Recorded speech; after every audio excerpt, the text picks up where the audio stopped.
My name is Alan Haine. I was born in 1956 in a little town called Blackall in central West Queensland, and I came to Flinders Island in 2009. A lot of the activities I like to do and how I got connected with the sea was in Queensland when I lived in Queensland, and I used to do a lot of diving, a lot of fishing, and I saw what happened to the ocean up there over a period of time. The resource was under stress from professionals and from amateurs who were going out to cover their fuel costs, so you'd go out and there was a lot of coral, trout and crayfish to catch, and over a period of 10 years we slowly saw that the resource diminish. So early in the piece I recognised it had to be controlled, and my position is I'm not a greenie, but I'm also not one that believes in we got to take from the resource to such an extent that it starts to diminish to a point where we have no resource. So I came here because I want a different way of life. This way of life here is really unique. There's not much I know anywhere in the world, and I've been around a little bit, that offers what this place has got. And the sea here is exceptional, and the environment is exceptional. You've been around and you've seen it yourself. It is world class. So I liken it to a Wilson's Promontory in the middle of the ocean, Wilson's Promontory is a very spectacular part of Victoria, right, that gets hammered by tourists. There's a lot of crowds, so I see this here as being really unique, and I see the underwater environment here as being really unique and to be preserved. And I think at the moment, the way things are going, that's not happening. When I look back, and I spent a lot of time fishing in central Queensland out on the reef off Yeppoon, Gladstone, the Capricorn Bunker Group, and so I've got to go back and look at my experience there and compare it to here. And up in Queensland, you'd go out off the Capricorn Bunker Group in the early 80s, late 70s, and we could hire a boat Friday night and we'd come back with coral, trout, red emperor, crayfish, and over a period of time we slowly saw that diminish. And it got to a point where they inflicted controls where they shut off areas, and I can't remember if there's 4, 5 or 6 areas.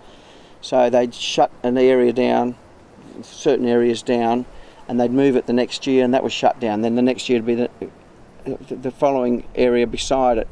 And after a period of 10 years, even less, 12, 18 months, that resource came back. It just flourished, in fact, to the point where the pros used to sit at 12 o'clock at night and wait for it to open up. Right, so it did respond to control, right? And Flinders, and I can't speak for the rest of Tasmania, but Flinders Island, to me, A, it's not policed. B, there is a lot of poaching going on here. It's been going on for years. There's a lot of private airstrips, so they can fly it out at willy-nilly if the big operators. And it's just putting a lot of pressure on the resource. This bay here, you used to be able to catch crayfish in this whole bay. Now you hardly see one. You don't even, in fact, I could dive right through this bay here and not see a crayfish. I was able to catch them off the rocks down here. So from what I see, in the mid-80s, I think they put in those controls in Gladstone, and by the 90s, it improved out of sight. Mud crabs, they put a ban on taking female mud crabs. So overnight the resource turned around. Literally overnight. You could see there was a lot more small crabs came back. Of course then they grow up and everyone can go out now and catch a really good feed of mud crab. But in the early 80s, it was getting hard. You'd go out and it was getting tough right through the mid 80s. When they brought those controls in, it made a big difference. And they have controls here, the size of crays down, but not up. So you've got this situation where you can take as big a cray as you want, female or male. That's got to put a pressure on the resource in the long term. You used to be able to catch crayfish right throughout Phillip Bay. You can't even you're flat out seeing any in there now. And then people say, well, that's nothing to do with fishing, overfishing. Well, I'm sorry, it is. Full stop. And this bay is a perfect example. We're seeing it up the northern part of the island now. Only 3 years ago we could go up there and we'd catch as many crays as we want, but we used to stick to our limits. We had, and in fact the limits are just ridiculous. Why the private people needed to get 5 crays a day, it's open to being abused, and that's what was going on, and is still going on even at 3 crays a day.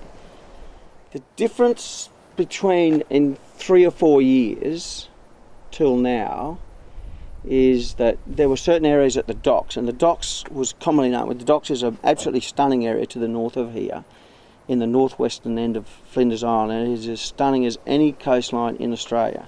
Kimberley's, I don't care where it is. It's just stunning, and there's a lot of bays and beautiful underground structures there that is great habitat for crayfish.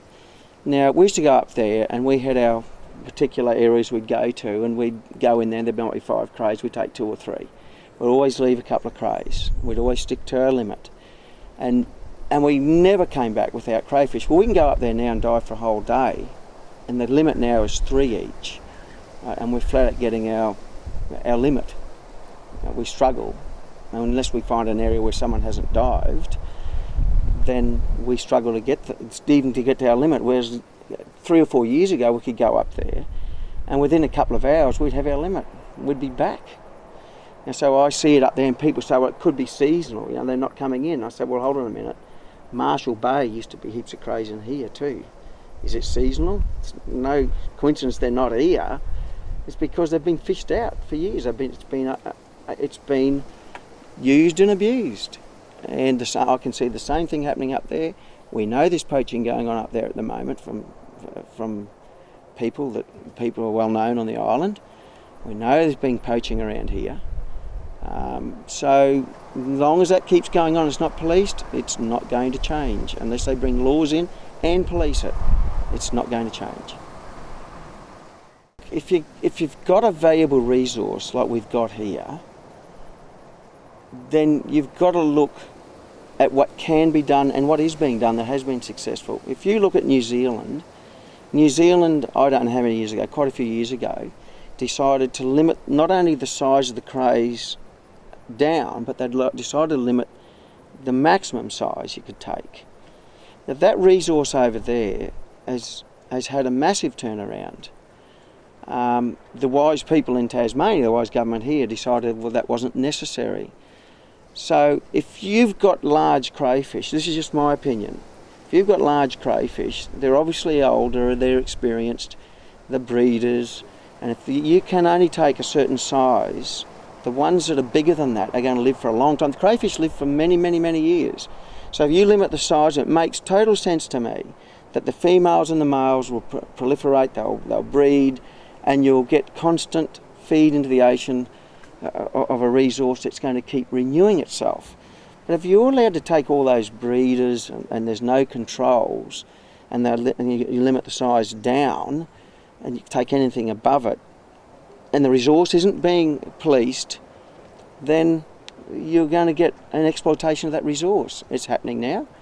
You go down to the southern end of the island, it used to be crays everywhere. Okay, well, you're flat out getting a cray down there when you dive now. The potters go out and they just find it very hard. They're happy to go and get 1 or 2 crayfish. But in the old days, they'd go out and pull up 3 or 4. So it's to me, it's common sense, and there's no common sense being utilised in Flinders Island. I can't speak for the rest of Tassie. I hear what's going on.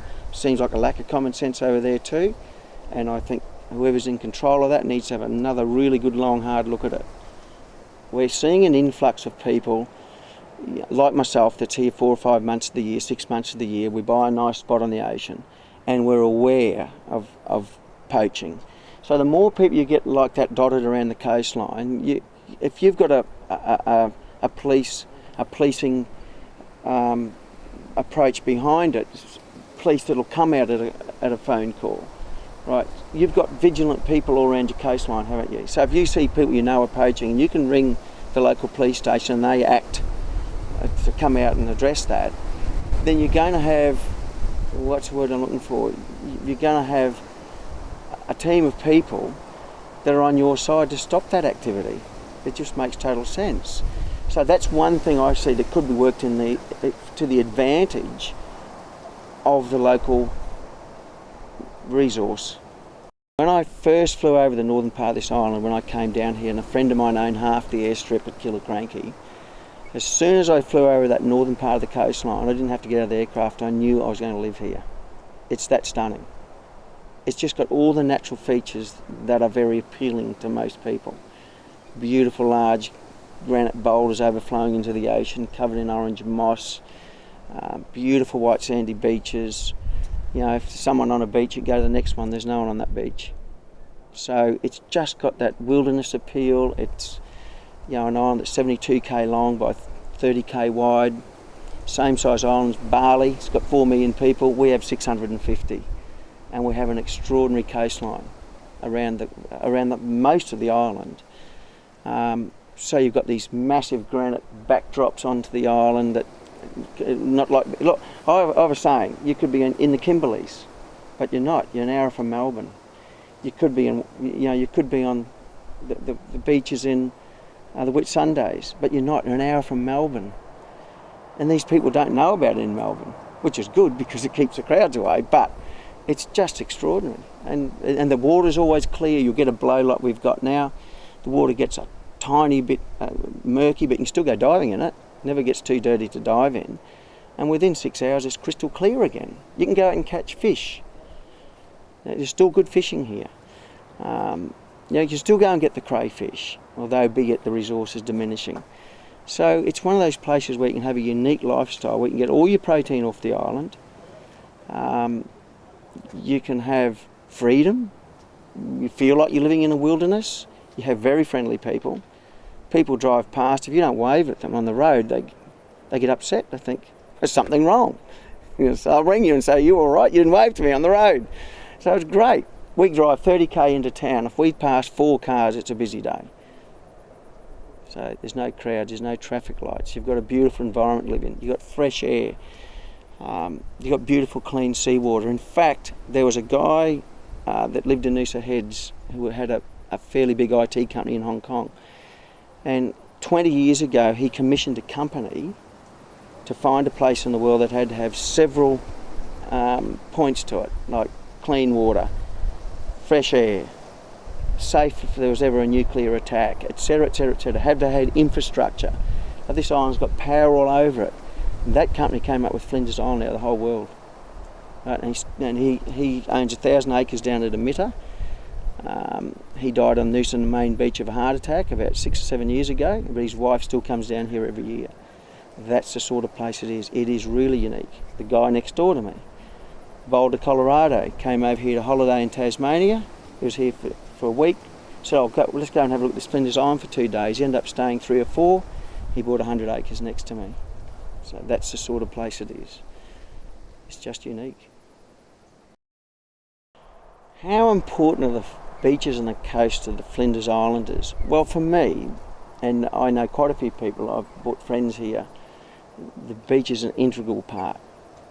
Okay, it's not for everyone because you've got a certain amount of people that live inland and they live on their farms and they farm cattle and sheep, but they still take their kids to the beach. You know, they have a farm down there, they have a beach house at Killiecrankie. Like, they have a beach house at Palana. So every summer they're up there with all their children and they have a ball. So it's integral to most people on this island. To me and my friends like myself that have bought here and other people that have got the money to come and live here and enjoy the island for what it is, it's integral. It's the sort of lifestyle you just won't get on the mainland. If you get somewhere like this, it's usually a long, long way away from civilization. For what this is, and the amount of acres you can buy here on the ocean, it's very hard to get this on the mainland, especially with this physical beauty that it's got attached to it.